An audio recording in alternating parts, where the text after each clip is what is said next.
Hello friends, welcome to tutelage academy. RRB JE mechanical engineering का preparation strategy और detail syllabus पे हम लोग यहाँ पे बात करेंगे। प्रिपरेशन से पहले प्रिपरेशन स्ट्रेटेजी का बनना बहुत जरूरी है। उसके हिसाब से आप प्लान कर सकते हैं कब क्या क्या पढ़ना है, और एक टाइम आपको मिला है उस टाइम के अंदर आप अपने सिलेबस को कंप्लीट करके अच्छे से प्रिपरेशन कर सकते हैं, मार्क्स अच्छा ले सकते हैं। तो CBT 1 की प्रिपरेशन करना है या CBT 1 और 2 दोनों के साथ प्रिपरेशन करना है, ये सब चीज़ पे हम लोग बात करेंगे। ओके, तो चलिए आगे बढ़ते हैं और मैं आपको एक एक चीज़ डिटेल में बताता हूँ। वीडियो को एंड तक जरूर देखिएगा। ये सारा चीज़ें आपको पता है, फिर भी एक बार थोड़ा जल्दी फास्ट में आपको बता देते हैं क्या क्या चीज़ है। तो देखिए, स्टेज 1 जो है CBT जो फर्स्ट स्टेज है 90 मिनट यानी 1.5 घंटे का पेपर होगा। नंबर ऑफ क्वेश्चन जो होगा 100 मार्क्स होगा। ओके, और निगेटिव मार्किंग भी है, आप लोगों को पता है। तो इसमें जो है सब्जेक्ट जो है आपको सिलेबस जो है mathematics, general intelligence and reasoning, general awareness and general science, ये है, आप सबको पता है। लेकिन ये पता रहने से कुछ नहीं होगा। इसके लिए आप करना होगा कि ये पूरा जो सिलेबस है उसका प्रिंट आउट निकाल कर आप अपने टेबल पे रखिए, सामने रखिए, जहाँ पे आप प्रिपरेशन करते हैं वहाँ पे आप चिपका दीजिए उसको। हर दिन डेली बार बार आपको सिलेबस देखते रहना है और उसके हिसाब से प्रिपरेशन करना है, तो ही आप अच्छे से प्रिपरेशन कर पाएंगे। ओके, और आप हमारे ट्यूटलेज एकेडमी पे ऐप पे हैं, तो यहाँ पे मैकेनिकल इंजीनियरिंग का मैं प्रिपरेशन कराने वाला हूँ। मंडे से स्टार्ट हो जाएगा, तो आप लोग कोर्स ज्वाइन करके अच्छे से प्रिपरेशन कर सकते हैं। CBT 1 और CBT 2 दोनों के लिए कोर्स मैं ला रहा हूँ। बहुत धमाकेदार कोर्स रहेगा और आपके जो प्रिपरेशन है बहुत अच्छे तरीके से करवाने वाला हूँ इस चैनल पे। ओके, तो ये सारे टॉपिक है, राइट। आगे आपको बताता हूँ किस तरीके से पढ़ना है, राइट। तो देखिए, सब्जेक्ट जो है CBT 1 में आपको मैथमेटिक्स का क्वेश्चन 30 क्वेश्चन है 30 मार्क्स के लिए। तो यहाँ पे कहीं से भी मतलब इतना अच्छे से आपकी प्रिपरेशन होनी चाहिए कि कम से कम आपका 25 to 28 जो है यहाँ पे मार्क्स आना चाहिए। और अभी नहीं भी तो 4 मंथ आपको कम से कम टाइम है, ठीक है। अगर किसी को लगता है कि मेरा मैथमेटिक्स कमजोर है, जनरल अवेयरनेस कमजोर है, तो कमजोर है नहीं, कमजोर था ऐसा आप बोलिए। आज से प्रिपरेशन स्टार्ट कर देंगे, ये भी मजबूत हो जाएगा। आप 0 लेवल पे हैं तो भी आप प्रिपरेशन स्टार्ट करेंगे अच्छे से और आपका अच्छा मार्क्स आएगा और यहाँ पे प्रिपरेशन हो जाएगा। तो मैथमेटिक्स का मैं बोलूँगा कि बहुत ज़्यादा प्रैक्टिस कीजिए अच्छे से, ताकि इसमें स्कोर कर दे, क्योंकि इसको एक बार आप बना लेते हैं ना तो क्वेश्चन रॉन्ग नहीं होने वाला है, ठीक है। बाकी जनरल इंटेलिजेंस एंड रीजनिंग जो होता है थोड़ा सिंपल होता है, तो इसमें 25 आउट ऑफ 25 मार्क्स आप जो है आप ले सकते हैं, राइट। रहा बात जनरल अवेयरनेस का, तो जनरल अवेयरनेस जो है इसमें से अगर आप कुछ नहीं भी पढ़ते हैं तो भी आप 5 मार्क्स ले सकते हैं। अगर अच्छे से आप पढ़ते हैं तो इसमें भी आप टारगेट रखेंगे 10 मार्क्स तक, यहाँ पे भी आपको मिल जाएगा। और जनरल अवेयरनेस मैं खुद पढ़ाने वाला हूँ और साथ साथ आपको जनरल साइंस भी पढ़ाने वाला हूँ। ये भी बहुत इंपॉर्टेंट है जनरल साइंस। जनरल साइंस का मतलब है कि आपको आएगा फिजिक्स, केमिस्ट्री एंड बायोलॉजी यानी लाइफ साइंस, ठीक है। लाइफ साइंस आएगा जो कि 30 मार्क्स का बहुत ज्यादा स्कोरिंग है। और ये सेम चीज जो जनरल अवेयरनेस है और इसमें जनरल साइंस में फिजिक्स और केमिस्ट्री CBT 2 में भी रहेगा।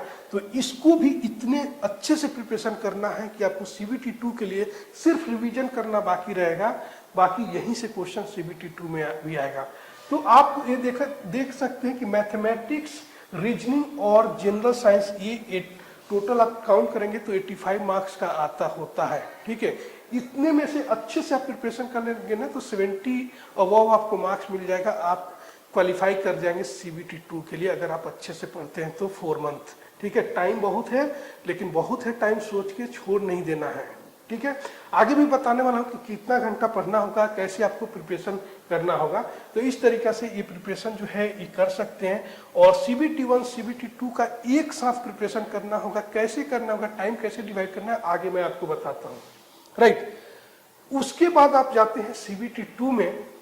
CBT 1 सिलेक्ट होने के बाद तो CBT 2 आपको 120 मिनट्स यानी 2 घंटे का पेपर रहेगा। नंबर ऑफ क्वेश्चन 150 रहेगा, जिसमें से 100 क्वेश्चन तो आपको टेक्निकल का ही रहेगा। इसका मतलब कि टेक्निकल इतना आसान नहीं रहेगा, और एक तो कैलकुलेटर भी अलाउड है, वर्चुअल कैलकुलेटर।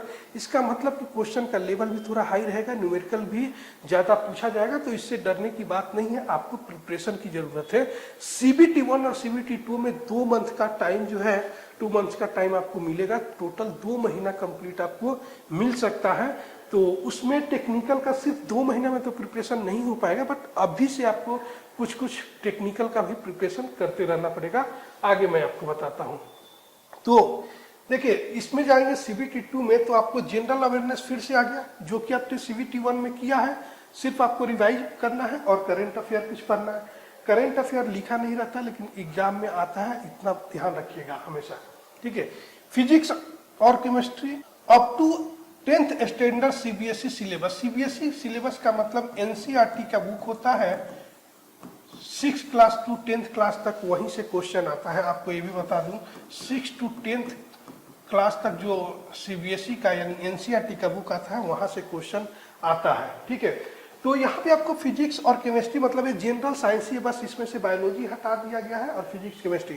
तो जनरल साइंस जो पेपर 1 में CBT 1 के लिए पढ़ा था, यहाँ पे भी काम आएगा, तो अच्छे से प्रिपरेशन करना है, ठीक है।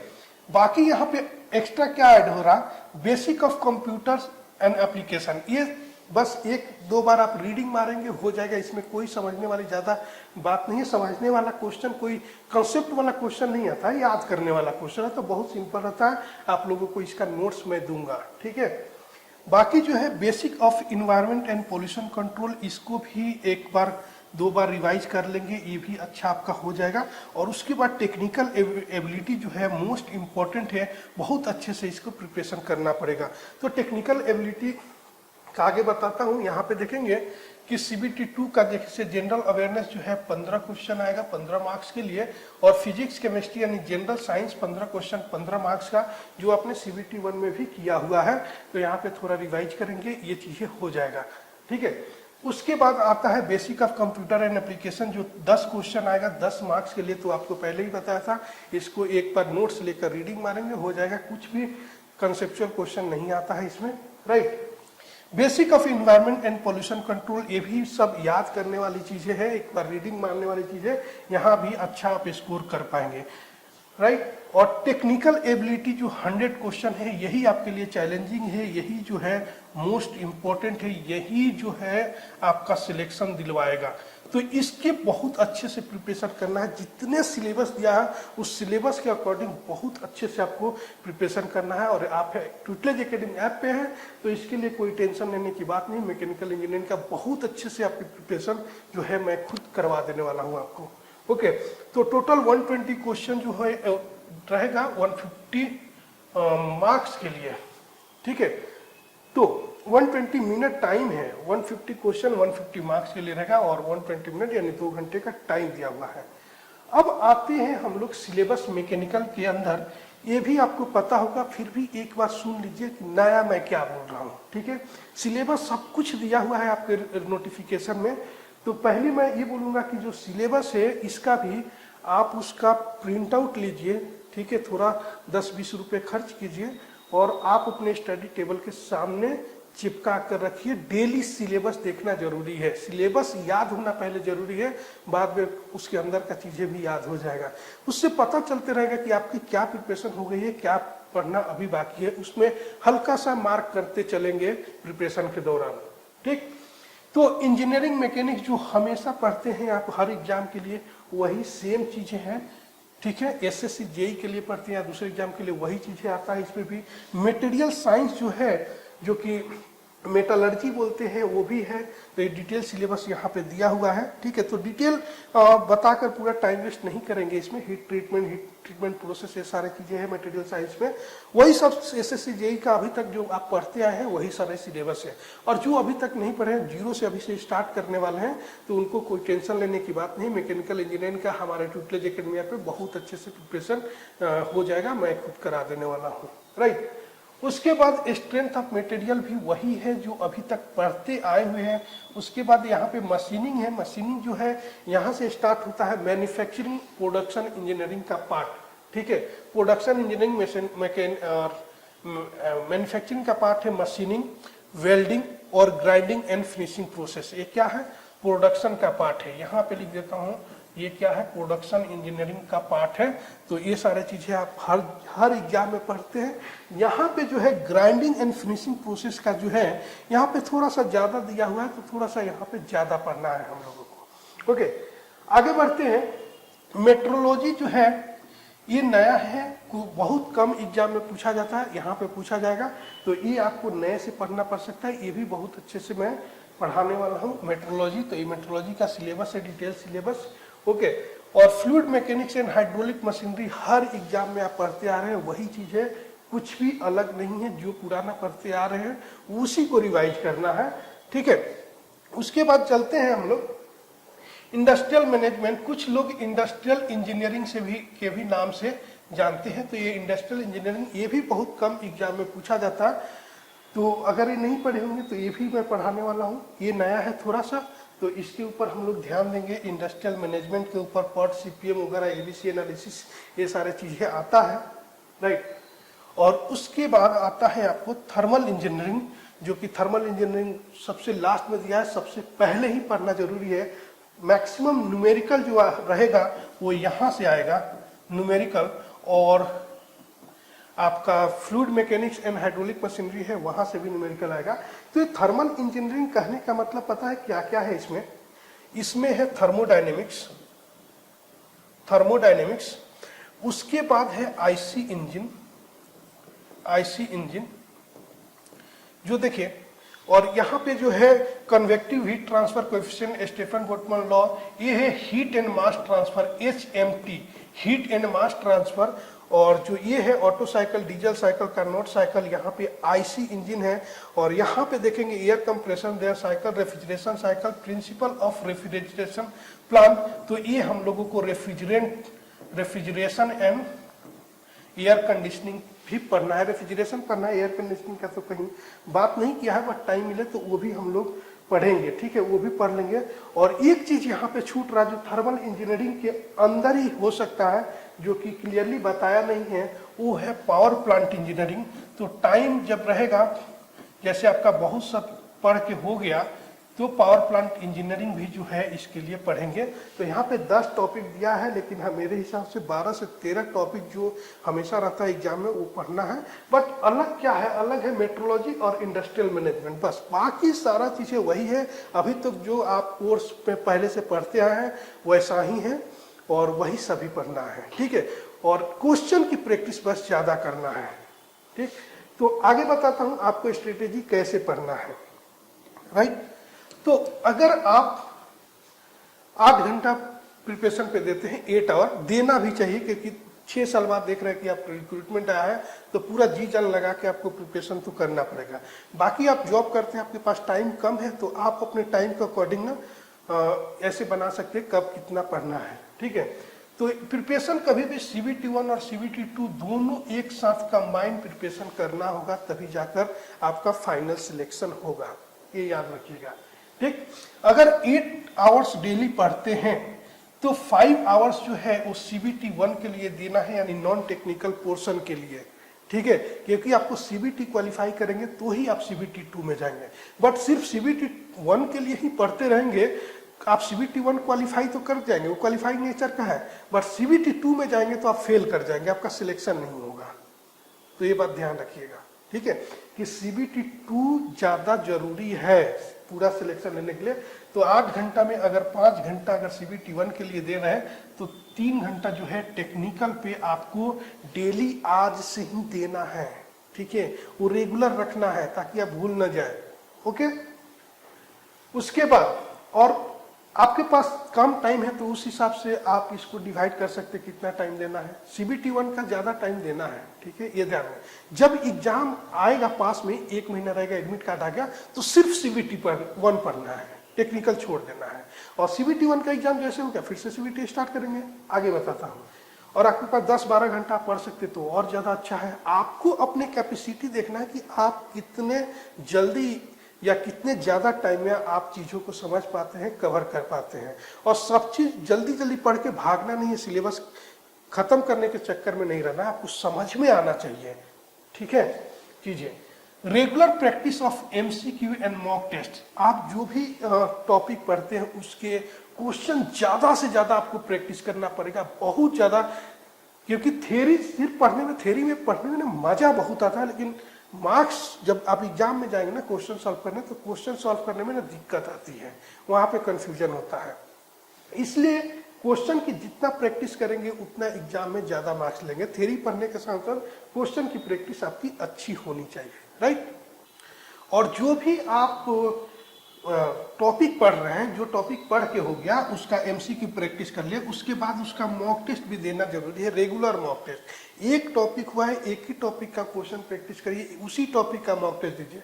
ऐसा नहीं सोचना है कि पहले सिलेबस कवर करता हूं। अधिकतर 90% लोग यही सोचते हैं कि पहले सिलेबस खत्म करता है एक बार, उसके बाद मॉक टेस्ट देंगे, अच्छा मार्क्स आएगा। अच्छा मार्क्स आना एक वहम रह जाता है, बस जल्दी आता नहीं। और सिलेबस कंप्लीट भी, कभी भी किसी का पूरा सिलेबस कंप्लीट नहीं होता है, ठीक है, कुछ ना कुछ बचा रह ही जाता है। इसलिए साथ साथ आपको क्वेश्चन की प्रैक्टिस करना है और मॉक टेस्ट देते रहना है, ताकि आपको समझ में आएगा। यहाँ जितनी भी गलतियां कर देंगे आप घर में मॉक टेस्ट देते टाइम, वहां पे गलती होने का चांस नहीं रहेगा, ठीक है। तो ये जरूरी है। स्पेशल फोकस करना है आपको मैथमेटिक्स और जनरल साइंस के लिए, जो पहले ही बता दिया, क्योंकि यहाँ पे 30 क्वेश्चन 30 मार्क्स के आ रहे हैं, तो ये आपको बहुत ज्यादा हेल्प करेगा कि आप सीबीटी क्वालिफाई कर जाएंगे। ये दोनों पे बहुत अच्छे से आपने ध्यान दे दिया तो ठीक है। मैं इसमें जनरल साइंस में भी आप पढ़कर समझ सकते हैं, लेकिन मैथमेटिक्स जो है ना, आपको बहुत अच्छे से अगर नहीं आता है तो सीखना पड़ेगा।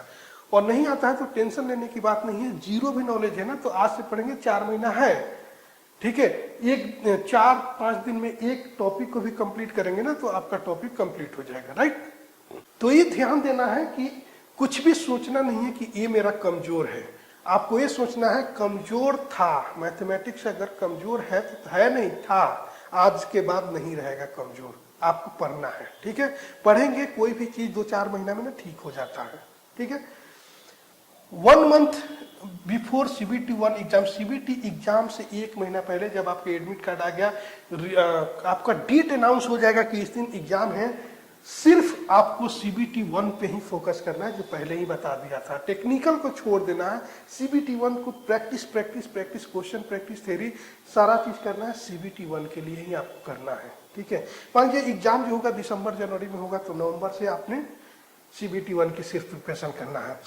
जैसे आप सीबीटी 1 का एग्जाम दे दिए, बिना सांस लिए, मतलब सांस ले सकते हैं बट बिना ज्यादा आराम किए, 1 दिन बस आराम कर लीजिए, 1 दिन, उससे ज्यादा नहीं, ठीक है। दूसरे दिन से ही प्रिपरेशन सीबीटी 2 का लेकर बैठ जाइए। जो रिजल्ट आएगा देखा जाएगा। आपको लग रहा है कि कम मार्क्स आएगा तो भी आप सीबीटी 2 की प्रिपरेशन कीजिए। आपको लग रहा है कि क्वालिफाई हो जाएंगे तो करेंगे ही।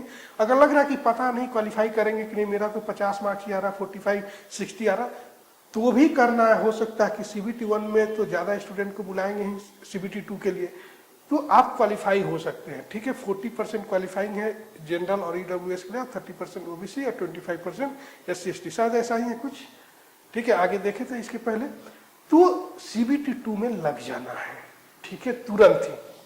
अब आपके पास 8 आवर डेली है। सीबीटी 2 में जब क्वालिफाई हो रहे हैं तो हो सकता है आपके पास 12 घंटा भी समय निकल कर आ जाएगा।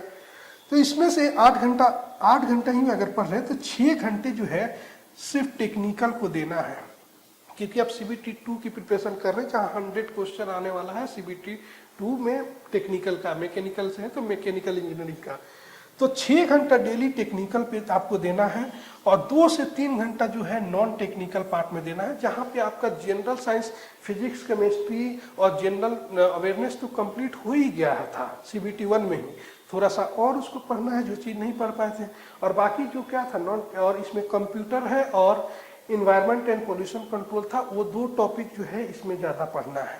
तो उसके लिए 2 घंटा काफी, डेली 2 घंटा 3 घंटा उसको दीजिए, और टेक्निकल में ज्यादा मेहनत करिए, 6 घंटा 8 घंटा जितना भी ज्यादा कर सकते हैं कि आपको 100 में 80+ आपके मार्क्स मिले। इस तरीके से आप प्रिपरेशन कीजिए टेक्निकल का, ठीक है, आपका अच्छे से क्वालिफाई कर पाएंगे, ठीक है। और टॉपिक के साथ साथ एक एक टॉपिक पढ़ रहे हैं तो उसके साथ साथ मैं ये बोलूंगा कि रेगुलर प्रैक्टिस जो है मॉक टेस्ट की जरूर करना है। और मैं इस बार टॉपिक वाइज मॉक टेस्ट आप लोगों को देने वाला हूं। जो भी टॉपिक पढ़ाऊंगा उसके साथ साथ आपको मॉक टेस्ट मिलते रहेगा, ताकि मॉक टेस्ट देना है। मैं मॉक टेस्ट छोड़ना नहीं है कि बाद में करेंगे, नहीं, जो साथ साथ करेगा ना उसी का रिजल्ट होता है, ये बात ध्यान रखिएगा। ठीक है, आपको रिजल्ट के बाद रिजल्ट होगा तो भी समझ में आ जाएगा, नहीं होगा तो भी समझ में आएगा, लेकिन ऐसा नहीं सोचना है कि नहीं होगा। इस तरीके से प्रिपरेशन करेंगे, क्योंकि कंपटीशन बहुत ज़्यादा है। 6 साल बाद रिक्रूटमेंट आया है, तो 6 साल से लोग फ्रस्ट्रेशन में है और ज़्यादा पढ़ के रखे हैं। तो ये मानकर चलना है कि कटअप जो है वो पहले से 5-10% ज़्यादा ही जाएगा। ठीक है, उससे कम नहीं होने वाला है, तो ये बात को ध्यान रखना। और एज लिमिट भी ज़्यादा दे दिया है। ठीक है, 3 साल एज लिमिट ज़्यादा दे दिया है, कोविड में की वजह से रिजल्ट नहीं, रिक्रूटमेंट नहीं आया तो और ज़्यादा स्टूडेंट रहेंगे, तो आपका ये कटअप ज़्यादा रहेगा जाएगा। लेकिन डरना नहीं है, क्योंकि आपको थोड़ी पता है कि आप 70 मार्क्स तक ही ले सकते हैं, या आप 80 मार्क्स से ज़्यादा ले लेंगे, या आप 50 मार्क्स ही लेंगे, नहीं पता है आपको। ठीक है, तो आप टारगेट रखिए ना कि 80% से ज़्यादा आप मार्क्स लेंगे। मैं 80% से ज्यादा मार्क्स लूंगा, ये मेरा टारगेट है, और उस टारगेट पे आपको उस तरीके से पढ़ना है। आज आपको टारगेट बना लेना है। ठीक है, तो इस तरीका से प्रिपरेशन करेंगे तो आप क्वालिफाई कर जाएंगे, बढ़िया से क्वालिफाई कर पाएंगे वो भी। ठीक है, तो ट्यूटलेज एकेडमी ऐप डाउनलोड नहीं किए होंगे तो प्ले स्टोर से डाउनलोड कर लीजिएगा। जल्दी 2-3 दिन में जो क्लास जो है स्टार्ट होने वाला है, वो भी आपको अनाउंस करूंगा कि क्या क्या पढ़ाने वाले हैं, कैसे पढ़ाने वाले। CBT 1 CBT 2 दोनों के लिए पढ़ाने वाले हैं। और इसके अलावा कुछ क्वेरी हो तो आप कमेंट कीजिएगा। ट्यूटलेज एकेडमी ऐप पे है तो आप वहाँ चैट का ऑप्शन है, आप वहाँ पे मैसेज भी कर सकते हैं, वहाँ पे रिप्लाई मिलेगा। और आप मैकेनिकल इंजीनियरिंग से है तो मैकेनिकल वालों के लिए हमेशा मैं अपना नंबर देता हूँ। आप इस नंबर पे कुछ डाउट हुआ तो आप कॉल भी कर सकते हैं। ये मेरा पर्सनल नंबर है 9560929108। ठीक है, ये सिर्फ मैकेनिकल स्टूडेंट को अपना नंबर देता हूं। बाकी ऑफिशियल जो नंबर है वो तो आपको हर जगह दिख ही जाएगा, एप्लीकेशन पे या हमारे डिस्क्रिप्शन में देखेंगे वहां पे भी नंबर मिल जाएगा, या वेबसाइट पे भी नंबर मिल जाएगा। बट आप मैकेनिकल से हैं तो ये नंबर है, आप इस पे कुछ भी क्वेरी हो तो आप व्हाट्सअप कर सकते हैं। आप अपनी क्वेरी वहां पे डायरेक्ट लिख दीजिएगा, जब भी मुझे टाइम मिलेगा मैं रिप्लाई करूंगा। हो सकता है कई बार आपका कॉल रिसीव नहीं कर पाऊँ, व्हाट्सएप का मैसेज भी काफ़ी देर तक नहीं दूं, लेकिन रिप्लाई आपको मिलेगा जरूर, क्योंकि कंटेंट में और फिर से ये पढ़ाने में, कंटेंट बनाने में बिजी रहते हैं, इसलिए थोड़ा सा कम ध्यान रहता है मोबाइल पे। ठीक है, तो आप समझ सकते हैं।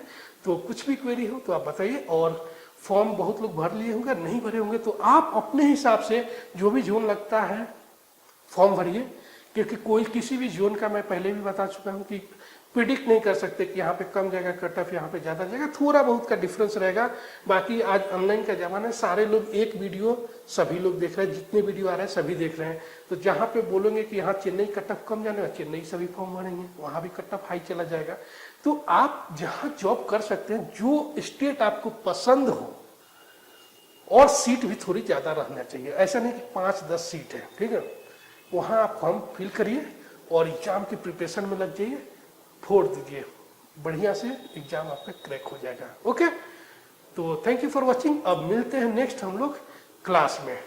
Okay, thank you.